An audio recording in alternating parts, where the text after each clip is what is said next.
കൊപ്പത്ത് ക്ഷേത്രോത്സവത്തിനിടെ ലഹരി മാഫിയ 2 യുവാക്കളെ കുത്തിപ്പരുക്കേൽപ്പിച്ചു. മണ്ണങ്കോട് ഹരിഹരക്കുന്ന് ക്ഷേത്രത്തിലെ പൂരത്തിനിടെയാണ് സംഘർഷമുണ്ടായത്. ലഹരി മാഫിയയാണ് ആക്രമിച്ചതെന്ന് പരുക്കേറ്റവർ പറഞ്ഞു. 2 പേർക്കെതിരെ പോലീസ് കേസെടുത്തു. Manasa silks and sarees, main road, Chemmad. Mannankode Hariharakkunnu ക്ഷേത്രത്തിലെ പൂരമഹോത്സവത്തിനിടെയാണ് സംഭവം. പൂരവരവിനിടെ യുവാക്കൾ ബൈക്കുമായി എത്തുകയായിരുന്നു.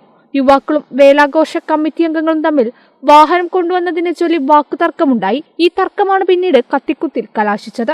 വേലാഘോഷ കമ്മിറ്റി അംഗങ്ങളായ വല്ലപ്പുഴ സ്വദേശി പ്രകാശ്, കോർത്തുപടി സ്വദേശി വിഷ്ണു എന്നിവർക്കാണ് പരിക്കേറ്റത്. വാക്കുതർക്കത്തിന് പിന്നാലെ ഒരു സംഘം യുവാക്കൾ വേലാഘോഷത്തിനിടെ ആയുധങ്ങളുമായി എത്തുകയും ഇതിലൊരാൾ ഇരുവരെയും ആക്രമിക്കുകയുമായിരുന്നു എന്നാണ് പരാതി.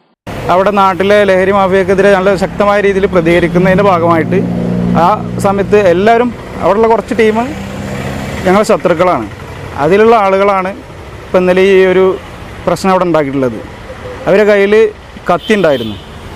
ആ കത്തി ഇരുട്ടിൻ്റെ പറവിൽ ഞങ്ങളത് കണ്ടിട്ടില്ല. അതെടുത്ത് വീശി ഇവൻ്റെ നേരെ. അപ്പോൾ ഇവനത് തടുക്കുകയുണ്ടായത്. അപ്പോൾ അവന് കുത്തുവെട്ടിയിട്ടുണ്ട്. അപ്പം മുഖത്ത്, പുറത്ത്, അതുപോലെ തന്നെ ഇവൻ്റെ ഈ ഭാഗങ്ങളിലെല്ലാം നല്ല സ്റ്റിച്ചും കാര്യങ്ങളൊക്കെ ഉണ്ട്. അങ്ങനെയാണ് ഇന്നലെ സംഭവിച്ചിട്ടുള്ളത്.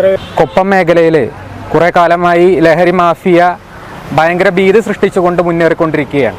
അപ്പം അതിനെല്ലാം എതിരെ നിരന്തരമായി പ്രതികരിച്ചുകൊണ്ടിരിക്കുന്ന യുവജന പ്രസ്ഥാനമാണ് DYFI. ആ DYFI നേതാക്കളെ തിരഞ്ഞുപിടിച്ചുകൊണ്ട് ഇന്നലെ അരവത്ത് നടന്ന പൂരത്തിൽ കോർമത്തോടി ദേശത്ത് വെച്ച് ഈ ലഹരി മാഫിയയുടെ ഏതാനും ചില ഗുണ്ടകൾ DYFI യൂണിറ്റ് സെക്രട്ടറി അടക്കമുള്ളവരെ ആക്രമിച്ചുകൊണ്ടിരിക്കുകയാണ്.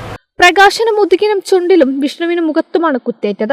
ഉടൻ തന്നെ ഇരുവരെയും കൊപ്പം സാമൂഹ്യാരോഗ്യ കേന്ദ്രത്തിലേക്ക് മാറ്റി. ഇതിനിടെ കത്തിവീശി ആക്രമിയ നാട്ടുകാരും വേലാഘോഷ കമ്മിറ്റി ഭാരവാഹികളും ചേർന്ന് പിടികൂടി. തുടർന്ന് പോലീസിനെ ഏൽപ്പിച്ചു. അതേസമയം പ്രദേശത്തെ ലഹരി മാഫിയ സംഘങ്ങളാണ് തങ്ങളെ ആക്രമിച്ചതെന്ന് പരിക്കേറ്റ ഇരുവരും ആരോപിച്ചു. സംഭവത്തിൽ പരിക്കേറ്റവർ കൊപ്പം പോലീസിൽ പരാതി നൽകിയിട്ടുണ്ട്. പോലീസ് ഇരുവരുടെയും മൊഴി രേഖപ്പെടുത്തി. കേസിൽ 2 പേർക്കെതിരെ പോലീസ് കേസെടുത്തു. കേരള വിഷൻ, പട്ടാമ്പി.